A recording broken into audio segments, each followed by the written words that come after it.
යහපත් රටක් ගොඩනැගීමේ ආණ්ඩු කරන ක්‍රියාවලිය සඳහා පුරවැසි සහභාගීත්වයේ ඇති වැදගත්කම පිළිබඳව මහ ජනතාව දැනුවත් කිරීමේ විශේෂ සංවාද මාලාවට සමගාමීව සාධාරණ සමාජයක් සඳහා වන ජාතික ව්‍යාපාරය විසින් සංවිධානය කෙරුණු විශේෂ පුරවැසි කතිකාවක් පසුගිය 21 වෙනිදා හම්බන්තොට සිරිබෝපුරදී පවත්වන ලදී. රටේ අනාගතයේ යහපත උදෙසා බලපාන ප්‍රධාන ශේෂ්ත්‍ර කීපයක් කෙරෙහි මෙහිදී අවධානය යොමු කළ අතර රටේ අනාගතයට අත්‍යවශ්‍ය සමාජ ආර්ථික හා දේශපාලන ප්‍රතිසංස්කරණ හඳුනා ගැනීම, අදාළ ප්‍රතිසංස්කරණ සඳහා සිවිල් සමාජයේ මැදිහත් වීම උපරිම මට්ටමින් ලබාගත හැකි ආකාරය සාකච්ඡා කිරීම, ශක්තිමත් ආර්ථිකයක් සඳහා යහපත් ජන ජීවිතයක් උදෙසා අත්‍යවශ්‍ය වන ජාතික හා ආගමික සංවිධාන පිළිබඳ පුළුල් අවධානයක් යොමු කිරීම ඇතුළු කාරණා රාශියක් මෙහිදී සංවාදයට ගෙනුණි. මේ සඳහා මහාචාර්ය රොහාන් සමරජීව සාධාරණ සමාජයක් සඳහා වන ජාතික ව්‍යාපාරයේ ලේකම් සුනිල් ජයසේකර ඇතුළු විද්වතුන් හා සිවිල් ක්‍රියාකාරීන් රැසක් සහභාගී විය. මාදුවාවේ සෝබිත නායක ස්වාමීන් වහන්සේ විසින් සමාරම්භ කරන ලද සිවිල් සමාජ ව්‍යාපාරය. උන්වහන්සේගේ 70 වෙනි ජන්මදිනයේ දවසේ මේ රටේ මහානායක ස්වාමීන් වහන්සේලා ප්‍රමුඛ දැවැන්ත ගිහි පැවිදි සමූහයක් ඉදිරිපිට උන්වහන්සේ පළ කරපු එක තීරණාත්මක ප්‍රකාශයක්. ඒ තමයි තමන් වහන්සේගේ සමස්ත ජීවිත කාලය පුරා මේ රටේ ශාසනික ආගමික සමාජීය කටයුතු පිළිබඳව ලබා දුන් නායකත්වයට අමතරව මේ රට වෙනුවෙන් කළ යුතු ඉතා වැදගත් කාර්යභාරයක් තියෙනවා. ඒ තමයි මේ රටේ අනාගත යහපත වෙනුවෙන් සාක්ෂාත් කරගත යුතුව තියෙන ක්‍රියාමාර්ග රසකට පිවිසි. එහිදී උන්වහන්සේ මූලික වශයෙන් අදහස් කළේ මේ රටේ දේශපාලන ආර්ථික හා සමාජීය දැවැන්ත ප්‍රතිසංස්කරණ ක්‍රියාවලියකට යොමු යුතු තීරණයක්.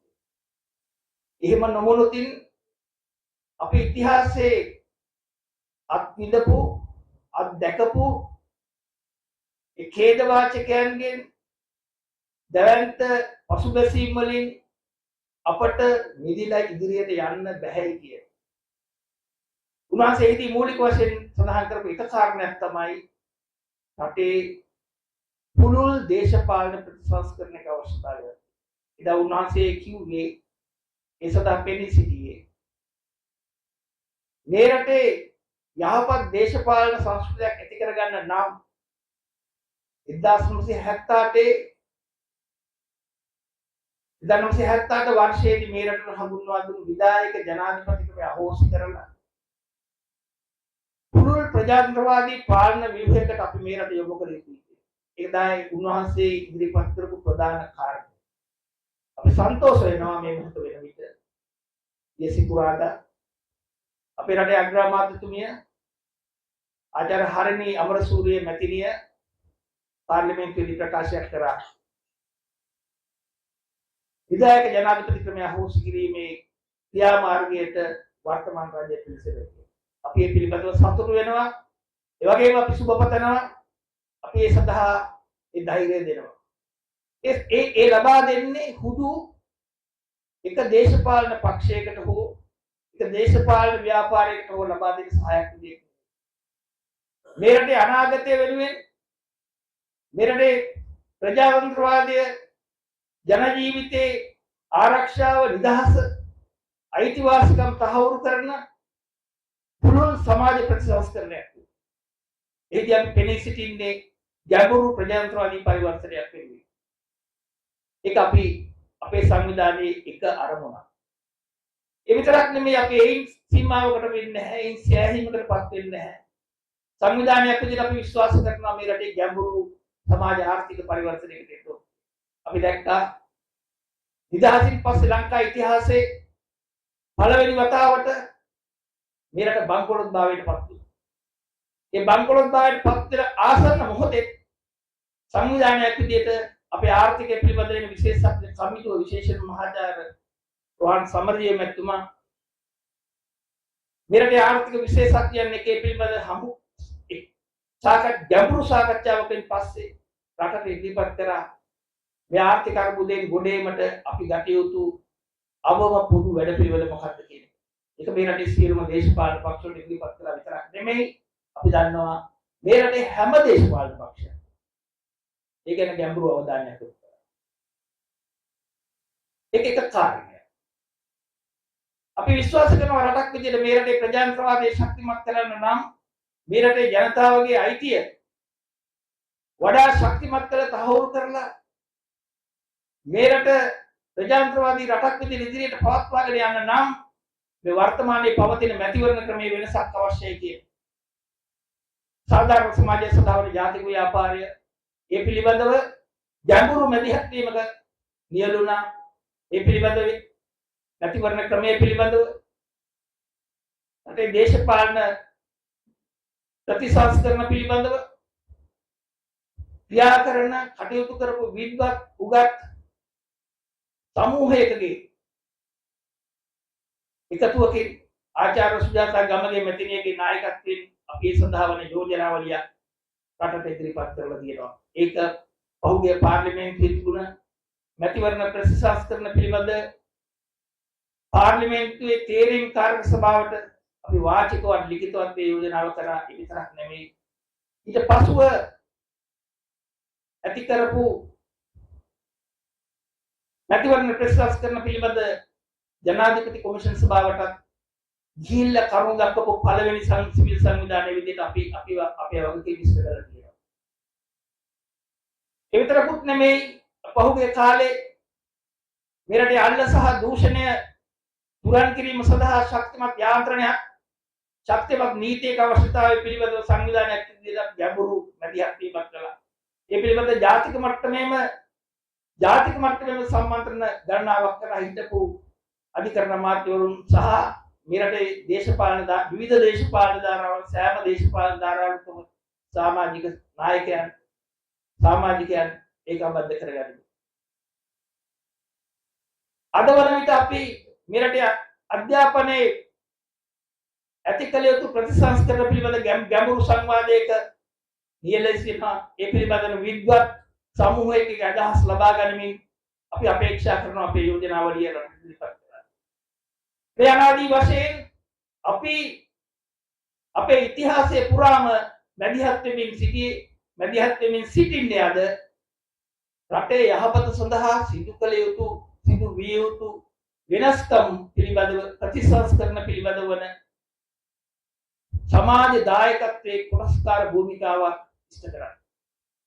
එතෙන්දී අපි ඒ හුදු සංවිධානයක තනි මතයක් විදිහට නෙමෙයි අපි සියලුම ධාරාවන්හි දේශපාලන මත අදහස් යෝජනා එවැගේම සිවිල් සමාජ සංවිධානවල අදහස් යෝජනා සහ මඟ පෙන්වීම මේ රටේ විද්වත් සමූහයන්ගේ විද්වත් පක්ෂයන්ගේ දායකත්වය ජනාධිපති වශයෙන් හැම ශ්‍රේෂ්ඨයකම දායකත්වයේ මැදිහත් වීම සහ මඟ පෙන්වීම ලබාගත කරන්නා වූ ක්‍රියාවලියක් විදිහට තමයි අපි කටයුතු සිදු කරන්නේ යන්නේ. එතනදී මම ඉතා පැහැදිලිව කියන්න ඕන සාධාරණ සමාජය සඳහා වන ජාතික ව්‍යාපාරය කියන්නේ මේ රටේ දේශපාලන බලය සඳහා පිණිස සිටින සංවිධානයක් නෙමෙයි. ඒ විතරක් නෙමෙයි කිසිදු දේශපාලන සංවිධානයක් හෝ ව්‍යාපාරයකට එරෙහිව ක්‍රියා කරන්නට බලාපොරොත්තු වෙන අදහස් කරන එසේ කරන සංවිධානයක්ද නෙවෙයි.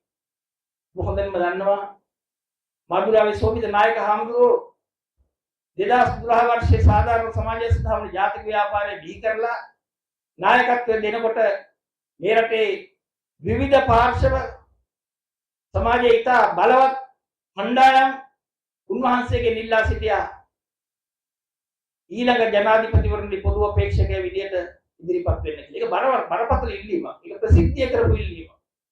නමුත් උන්වහන්සේලා ඒක ප්‍රතික්ෂේප කළේ ඒක මගේ වගකීම නෙමෙයි. මම සමාජ ප්‍රතිසංස්කරණයන් සහ රටේ යහපත වෙනුවෙන් විවිධ වෙනස් වීම සඳහා පෙනී සිටින මිසක දේශපාලන බලය සඳහා පෙනී සිටින පුද්ගලයෙක් නෙමෙයි මේ සංවිධානයත් එහෙම එකක් නෙමෙයි කියලා. නමුත් පෙනී සිටින වෙනසක් වෙන්නේ. ඒ වෙනස යම් ප්‍රමාණයකින් එදත් අදත් ඉෂ්ට කරගෙන තියෙනවා. නමුත් ඒක පරිපූර්ණ කරගන්න නම් අපි මීට වඩා ගැඹුරු සක්‍රීය සංවාදයක්, මීට වඩා ගැඹුරු සක්‍රීය මැදිහත් වීමක්, මීට වඩා ගැඹුරු සක්‍රීය සාමූහික බලපෑමක් ඉදිරිපත් කළ යුතු වෙනවා. හම්බන්තොට ප්‍රදේශයේ සක්‍රියව පුරවැසි යුතුකම් ඉෂ්ට කිරීමට කැපවී සිටින ඔබ සියලු දෙනාගෙන්ම අවසරයි. අපේ මේ චිත්ත රූපයක් තියෙනවා මේ අපේ වැඩ කරන ලෝකයේ glass half full or glass half empty. ඒ කියන්නේ මේ විදුරුවක් තියෙනවා. විදුරුවේ තියෙන්නේ වාස්තවිකව තියෙන්නේ විදුරුවේ තියෙන්නේ වතුර තියෙන්නේ හරියට භාගයක්. ඒක මැනලා කිරලා කියත හැකි මෙන්න භාගයේ තියෙන්නේ කියලා. එතකොට සමහරු මේක දිහා බලලා කියනවා මේ වීදුරුව භාගයක් හිස් කියලා අසුභවාදීව ඒ ගැන කතා කරනවා. තවත් සමහරු කියනවා නෑ වීදුරුව භාගයට පිරෙලා කියලා සුභවාදීව කල්පනා කරලා වීදුරුව ඉතුරුට ඉවරව ගන්න කොහොමද කියලා කල්පනා කරනවා. ඒ ගැන ක්‍රියා කරනවා. දැන් මම ප්‍රතිසංස්කරණවාදී. මම මේ මෝඩ තරුණ කාලේ විප්ලවවාදී වැඩ කරන්න ගියා තමයි. ඒ වගකීමත් පිළිගන්න ඕන. නමුත් මම මේ කාලය පහු කරලා දැන් ඇවිල්ලා මම ප්‍රතිසංස්කරණවාදී. ඒතර මම අනිවාර්යෙන් වැටෙන්නේ අර කුලයට. භාගයක් පිරීලා ඉතුරු ටික පුරවගමු කියන සුභවාදී කුලකයට. ඒ කියන්නේ මගේ දර්ශනයට 76 වසරක ශාපය නැහැ. මම දකින්නේ 76 වසර ශාපය. මම දකින්නේ ලංකාවේ ඉදිරි ගමනේ ප්‍රධාන කේන්ද්‍රස්ථාන හැටියට බ්‍රේස් ගර්ඩල් සිද්ධිය. අධිරාජ්‍යවාදී කාලේ බ්‍රේස් ගර්ඩල් කියලා සුදු මහත්මයෙක් විප්ලවවාදී කටයුතු කරන්න ඇවිල්ලා එයයි වෙනුවෙන් අපේ කොල්විනාද සිල්වා මහත්මයායි ඒ විදිහ අපේ නීතිඥයෝ ඉදිරිපත් වෙලා එතුමාව බ්‍රිතාන්‍ය අධිරාජ්‍යයේ ශ්‍රේෂ්ඨාධිකරණයේ අග්‍රවිනිශ්චකාරයා එතුමාගේ පැත්තට තීන්දුවක් දුන්නා ආණ්ඩුකාරයට විරුද්ධව. නීතිය ආධිපත්‍යයට මම දකින ඉතාම ඉහළ උදාහරණයක් තමයි බ්‍රේස් ගර්ඩල් සිද්ධිය. දැන් ඔයත් මම දකිනවා හොඳ. ඒ නිසා මම ඇත්ත වශයෙන්ම මෙතනින් පටන් ගන්නේ අපේ හාමුදුරුවෝ මේ 2020 වර්ෂයේ මේ වැඩේ පටන් ගන්නකොට හාමුදුරුවෝ කිව්වේ නෑ අපි ආණ්ඩුක්‍රම ව්‍යවස්ථාව කටුගාමු කියලා. හාමුදුරුවෝ කිව්වේ මේ වෙනුවෙන් අපි මේක දියුණු කරගෙන ඉස්සරහට යමු කියලා. ඊට පස්සේ අපේ කරුජාසූරිය මහත්මයා මම මොහොතක් අරගෙන කියන්න ඕනේ තාම කැපවීමෙන් මේ වැඩ කටයුතු ලෙදෙන අපේ ශ්‍රී ලංකාභිමාන්‍ය හිටපු කතානායක කරුජාසූරිය මහත්මයා මාත් එක්ක මෙවැනි වැඩවලට සාමාන්‍යයෙන් එනවාමයි. ඒ කියන්නේ එතුමා යනවා මම යන්නේ නැහැ. නමුත් මේ අවස්ථාවේ එතුමාට එන්න විදියක් නැති නිසා මට කිව්වා ඔබ තුමන්ලාට එතුමාගේ ගෞරවණීය සුතිය පළ කරන්න මේ සහභාගී වීමට එතුමා ශාරීරිකව මෙතන නොසිරත් අපි සමග ඉන්නවා චෛතසික වශයෙන් අපි සමග මේ කටයුතුට සහභාගී වෙනවා කියලා කියන්නේ කියලා කිව්වා. ඒතර අපේ ජයසූරිය මහත්මයාගේ අරමුණ උනේ මේ කටයුතු කොහොමද ඉස්සරහට ගෙනියන්නේ. එතකොට මේක යටතේ අපි උදාහරණයක් හැටියට ගත්තොත් අපි ඊටාම කනගාටු වෙනවා. අපි කිව්වා අපි දේශපාලන නායකයන්ට, දේශපාලන පක්ෂවලට, දේශපාලන ක්‍රියාකාරීන්ට අපි විරුද්ධ වෙන්නෙත් නැහැ, පක්ෂ වෙන්නෙත් නැහැ. නමුත් අපි දේශපාලන ක්‍රියාවලට අපි විරුද්ධ වෙනවා. දැන් උදාහරණයක් තමයි සෝබිත හාමුදුරුවෝ මහන්සි වෙලා අන්තිම කැපවීමකින් අන්තිම හුස්ම ටික දක්වා උත්සාහ කරා 17 වෙනි ආණ්ඩුක්‍රම 19 වෙනි ආණ්ඩුක්‍රම ව්‍යවස්ථා සංශෝධනය අනුමත කරගන්න. මම හිතන්නේ උන්වහන්සේගේ කැපවීම නොවෙන්න ඒක සාර්ථක වෙන්නේ නැහැ. ඒක ආපහු පෙරලන්න ජනමතයක් කරගෙන 69 ලක්ෂයක ජනමතයක් ගත්තයි කියලා ගෝඨාභය මහත්මයා ඒක පෙරලන්න කටයුතු කරා. 20 වෙනි සංශෝධනය තුලින් අපි ඊටාම සංවරව අපි පාරේ පෙළපාලි යන සංවිධානයක් නෙමෙයි. අපි තාම සංවරව කරුණු පැහැදිලි කරලා කරුණු ඉදිරිපත් කරලා අපි ආණ්ඩුවට ඒ බලධාරීන්ට අපි සියලු දෙනාටම අපි කරුණු ඉදිරිපත් කරලා මේක කරන්න එපා. මේක පසුගාමී ප්‍රතිගාමී ක්‍රියාවක්. මේකේ අනිසංස ඔබතුමන්ලාටම තමයි විඳින්න වෙන්නේ. නමුත් ඇහුවේ නෑ මේක කරා. මට හොඳට මතකයි ඒ අවසානයෙන් අපේ අවසාන පරාජය ලබපු දවසේ ජයසූරිය මහත්මයායි මමයි නීතිඥ ජාවිඩ් යුසුෆ් මහත්මයායි අපි මාධ්‍ය සාකච්ඡාවකට සහභාගී වුණා. අපි එතනදි කිව්වා අපි මේක අරින්නේ නැහැ. අපි මේක පෙරලීමට මේක වෙනස් කිරීමට නැවත සෝවියට් හාමුදුරුවන්ගේ නායකත්වය යටතේ අපි ලබාගත්තු 19 වෙනි ආණ්ඩු ක්‍රම ව්‍යවස්ථා සංශෝධනය නැවත මේ රටේ ස්ථාපිත කිරීමට අපි මේ වෙලාවේ කැප වෙලා වැඩ කරනවා. දැන් කෙනෙක් අහන්න පුළුවන් ඔයගොල්ලෝ ඔය තරම් ඇයි තරම් කැප වෙලා මහන්සි වෙන්නේ ඔය වගේ වැඩකට. දැන් අපි උදාහරණයක් ගත්තොත් එක උදාහරණයක් පමණයි. 17 වෙනි සංශෝධනයට කලින් ආණ්ඩු ක්‍රම ව්‍යවස්ථාවේ මුක්තිය පරිපූර්ණ මුක්තියක් තිබ්බා ජනාධිපතිතුමාට. ඒ කියන්නේ ජනාධිපතිතුමා කිසි දෙයක් කරාම ඒකට අපිට අධිකරණය අභියෝග කරන්න බෑ. කිසිම දෙයක් කරා. නමුත් 19 වෙනි සංශෝධනයෙන් ඒක කැඩුණා.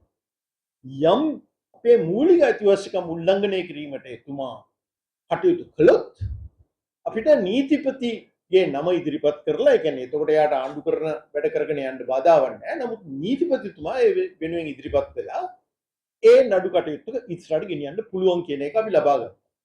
ඒක 20 වෙනි සංශෝධනය එහාට යනකොට ඒ කැල්ල අපි ආරක්ෂා කරගත්තා අධිකරණය. ඒක නිසා තමයි අර දින 51 ආණ්ඩු ක්‍රම ව්‍යවස්ථා විරෝධී කුමන්ත්‍රණය නීත්‍යානුකූලව පාරේ ගාලගෝට්ටි කරන්නේ නැතුව ගොඩනැගිලි ගිනි තියන්නේ නැතුව ඒක සමනය කරගන්න පුළුවන් උනේ නීත්‍යානුකූලව නීති ආධිපත්‍ය යටතේ අපිට කරගන්න පුළුවන් උනේ ඒ මුක්තිය සීමා කිරීමට හැකියාව ලැබුණු නිසා. ඒක තමයි මම කිව්ව අර භාගයට පිරුණු වීදුරුව. අපි දකිනවා මේවා අසම්පූර්ණතා අපි වෙනස් කිරීමට අපි කටයුතු කරනවා. නමුත් අපි අර ඒ අපේ ධෛර්යය නිහීන වන විදිහට නෙමෙයි අපි ඒ ගැන කටයුතු කරන්නේ. අපි ඒ තියෙන ලබාගත් ජයග්‍රහණයන් තුලින් අපි ඉදිරියට යනවා. ඒ නඩු මාර්ගයේ තිබුණේ නැත්නම් අපිට යන්න පාරක් නැති වෙනවා. අපිට ඒ පාර තිබුණා ඒ වෙලාව. දැන් 20 වෙනි සංශෝධනය පෙරලා දැමීම හුදෙක් සාධාරණ සමාජයක් සඳහා වූ ජාතික ව්‍යාපාරයේ ජයග්‍රහණයක් නෙමෙයි. අපි බොහෝ දුරට මගේ පුද්ගලික මතය නම් අර අරගලයට සම්බන්ධ වෙච්ච තරුණ කොටස් වල ජයග්‍රහණයක් මේක. ඒගොල්ලෝ නෝනනම් මේක කෙරෙන්නේ නැහැ. නමුත් ඒ හඬ ඒ ඉල්ලීම ඒකේ වැදගත්කම ඉදිරිපත් කරලා නීතිඥ සංගමේ ප්‍රකාශවල අරගල භූමියෙන් ආපු ප්‍රකාශනවල මේ හැම එකකම තිබ්බා මේ 20 වෙනි සංශෝධනය අදූරදර්ශී ඒකාධිපතියට ඉඩ දෙන ප්‍රජාතන්ත්‍ර විරෝධී සංශෝධනයක් කියන එක. අපි ඒ හඬ තියාගෙන හිටියා. ඒක නිසා තමයි අපිට ඒ වැඩේ කරගන්න පුළුවන් වුණේ. මට තාම මතකයි. මම හිතන්නේ අපේ මහලේකම්තුමාටත් මතක ඇති. අර ඒ දවස්වල තෙල් නැති කාලේ තාමත් තෙල් නැහැ. හරි. මම බස් එකේ ගියේ විජේදාස රාජපක්ෂ මහත්තයා ගෙදර. විජේදාස රාජපක්ෂ මහත්තයා පත් කළා තිබ්බා අධිකරණ අමාත්‍ය හැටියට ව්‍යවස්ථා කටයුතු භාරව ගෙදර ගිහිල්ලා මමයි ඔය දැන් නීතිඥ සංගමේ සභාපති හැටියට ඉන්න රජීව්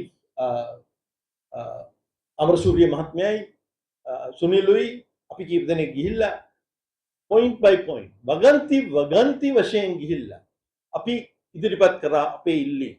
නැවත අපිට 19 වෙනි සංශෝධනයේ තිබ්බ ප්‍රජාතන්ත්‍රවාදී ගුණාංග අපිට ලබා දෙන්න කියලා විජේදාස රාජපක්ෂ අධිකරණ අමාත්‍යවරයාගේ ගෙදර අපි එතුමාත් එක්ක සාකච්ඡා කරා.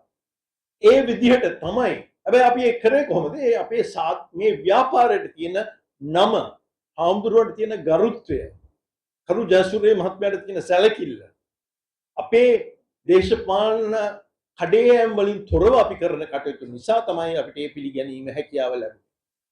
ඉතින් ඒකෙන් මම අදහස් කරන්නේ මේ වගේ වෙලාවක සත්භාවයෙන් සමාජයේ අභිවෘද්ධිය සඳහා කටයුතු කරන ඔබ සෑම දෙනාටම පවා ධෛර්යයක් ලබා ගන්න පුළුවන්. මේක පෙරලන්න බැරිවයි කිව්ව ලොකු ගලක් අපි පෙරලගත්තා. ඒ පෙරලගත්තේ අපේ තනිහයෙන් නෙමෙයි සමාජයේ අනිත් බලවේගත් සමග එකට වැඩ කිරීම තුළ. අන්න ඒක තමයි පළවෙනි කරුණ. මම කරුණු තුනක් ඉදිරිපත් කරන්න යනවා. උදාහරණ තුනක්. මේක තමයි සමාජයක ඉන්න සක්‍රීය පුරවැසියන්ට අපිට කරන්න පුළුවන් දේවල් වල උදාහරණ. ඒ එක ව්‍යසනයක්. ඒ ව්‍යසනය අපේ රටේ කවුරුත් එකතු වෙලා නායක කාර්යකාරාදීන් නිලධාරීන් මහ ජනතාව කැප වෙලා දුක් විඳලා අපි යම් ප්‍රමාණයකට ඒ රට ඒ තිබුණු බංකොලොත්භාවයෙන් ගොඩ ගත්තා. ඒ ගොඩ අරගෙන හුස්මක් ගන්න කලින් මෙන්න ඊළඟ ව්‍යසනය. දැන් මේ ව්‍යසනයේ ඉදිරියේ ආයශනයක් අපිට වෙනවා. දේශපාලන අරමුණු පැත්තකින් තියලා මේකෙන් කවුද පොයින්ට්ස් දාගන්නේ? කවුද මේකෙන් ඊළඟ මැතිවරණයට ලකුණු දාගන්නේ කියලා බලන්නේ නැතුව හරි යෝජනා, හොඳ යෝජනා, ප්‍රායෝගික යෝජනා, රටට අභිවෘද්ධියක් වෙන යෝජනා ගොනු කරන්නේ කවුද? ඒ ක්‍රියාවටත් අපි අත ගහන්න බලාපොරොත්තු වෙනවා. දැන් උදාහරණයක් හැටියට අපි දන්නවා මම සුනාමිය කාලෙත් ලංකාවේ හිටියේ. මම ඒ කාලෙත් වැඩ කරා. සර්වෝදය එක්ක එකතු වෙලා මම දන්නවා මේ හම්බන්තොට එක තැනක අර කෝච්චිය ඇරෙන්න එක තැනක විශාලම මනුෂ්‍ය ජීවිත නැති වුණ තැන මේ හම්බන්තොට. මම දන්නවා ඒක. මේ වෙලාවේ මේ ව්‍යසනයෙන් යම් ප්‍රමාණයකට හම්බන්තොට දිස්ත්‍රික්කය, මාතර දිස්ත්‍රික්කය, ගාලු දිස්ත්‍රික්කය යම් ප්‍රමාණයකට ආවරණය වෙලා තියෙනවා. අනිත් දිස්ත්‍රික්ක 22ටම මේක දුක විඳින්න වෙලා තියෙනවා. දැන් අපි දන්නවා, අපි ඒ දවස්වල දන්නවා චන්ද්‍රිකා මැතිණිය මීටර් 100 නීතියක් ගෙනාවා. මතකද දන්නේ? ඒ කියන්නේ මේ පැතිවල මීටර් 100යි, නැගෙනහිර පළාතේ මීටර් 200යි. දැන් මම ඒ දවස්වලත් මම චන්ද්‍රිකා මැතිණියට කෙලින්ම වාර්තා කරපු පුද්ගලෙක් නිලධාරියෙක් හැටියට මම එතුමිය හොඳට අඳුරනවා. නමුත් අපි මේක විවේචනය කරනවා. ප්‍රසිද්ධියේ ලිඛිතව කරුණු ඉදිරිපත් කරනවා. අපි කිව්වා මෙහෙම කරන්න එපා. මේකට විද්‍යාත්මක පදනමක් නැහැ. එමෙන්ම යම් කෙනෙක්ට ඉඩමක් තිබුණා නම් දැන් අය දවස්වල මතක තියාගන්න සුනාමිය කාලේ ඒක හිතා ගන්න බෑ. සුනාමියට වතුර ආවා තමයි. සුනාමියට පස්සේ සල්ලිත් ආවා. ඒක වෙනම සුනාමියක් ආවා. අපි දන්නවා මම සර්වෝදයට ආපු සල්ලි ප්‍රමාණය මම පුද්ගලිකව දන්නවා. දුම් බුද්ධල් කන්දරාවක් ලංකාවට ආවා. අපි ගෙවල් හැදුවා. මම කියන්නේ අපේ සංවිධානය විතර නෙමෙයි විවිධ සංවිධාන ගෙවල් හැදුවා. තනි පුද්ගලයෝ ගෙවල් හැදුවා. නමුත් මේ ගෙවල් හදනකොට අපිට හදන්න තිබෙන නීත්‍ය අනුකූලව අපිට නීතියට විරුද්ධව ගෙවල් හදන්න බැරි වුණා. සමහරක් වෙලාවට අපිට අනුමත කරගත්ත ගෙවල් සල්ලි තියෙනවා, ගේ අයිතිකාරයයි ඉන්නවා. නමුත් අර නීතිය නිසා, මීටර් 100 නීතිය නිසා ගේ හදාගන්න අපිට බැරි වුණා. මට තවම මතකයි ඒ කාන්තාව මෛත්‍රියේ වැළපෙනවා. ඒ නීතිය කරපු හානිය. දැන් ඊට අනුරූප නීතියක් මේ ආණ්ඩුව කතා කරනවා.